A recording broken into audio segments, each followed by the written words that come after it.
Quando parliamo di surf non sempre pensiamo all'Italia, ci vengono più in mente posti come le Hawaii, l'Australia o altri posti esotici con quelle perfette onde tubanti, ma in realtà anche qui in Italia abbiamo molti spot, anche diventati storici nel tempo. Cos'è uno spot? Visto che non tutti quelli che magari verranno a vedere questo video sono surfisti. Lo spot è il posto, il luogo dove si trovano e dove si formano le onde, ovviamente quando arriva la mareggiata giusta.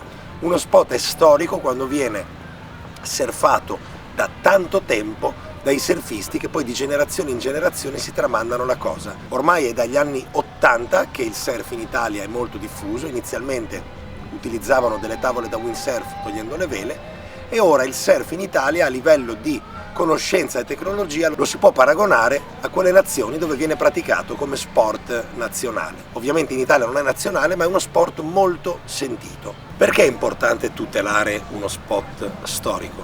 È importante perché lo spot rappresenta la cultura, la tradizione del posto. È come un monumento uno spot storico. È un posto molto importante per tutta la comunità di surfisti di quella zona. Tutelarlo da cosa? Tutelarlo soprattutto dalle scogliere o dai lavori che possono essere fatti e che fermerebbero la formazione delle onde in questi posti. Esistono in realtà molte alternative alle scogliere. Le scogliere vengono costruite soprattutto per evitare l'erosione della spiaggia, per evitare il mare quindi che si mangia la spiaggia, ma esistono pennelli, moli perpendicolari, moli guardiani e tutto questo salvaguarderebbe non solo lo spot stesso, ma anche l'ambiente circostante. Un reef artificiale non solo poi tutela lo spot, ma può anche creare delle onde migliori. C'è un caso molto eclatante che mi ha fatto pensare a questa cosa ed è la chiusura dello spot Grotta del Saraceno, uno spot a Vasto, surfato da oltre 30 anni, io non ci ho mai surfato, ma me ne hanno parlato, una sinistra perfetta che purtroppo ha in costruzione una scogliera lì davanti che bloccherà la formazione di onde.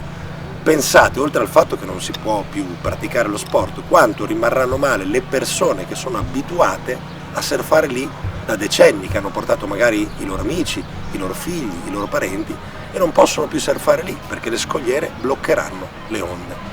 Come ho già detto, si potrebbe creare un reef artificiale, si potrebbero creare altri accorgimenti che sarebbero anche a livello paesaggistico molto meno impattanti sulla zona. L'articolo 9 della Costituzione in particolare è molto adatto al nostro caso. Nello specifico dice che la Repubblica promuove lo sviluppo della cultura e la ricerca scientifica e tecnica, tutela il paesaggio e il patrimonio storico-artistico della nazione.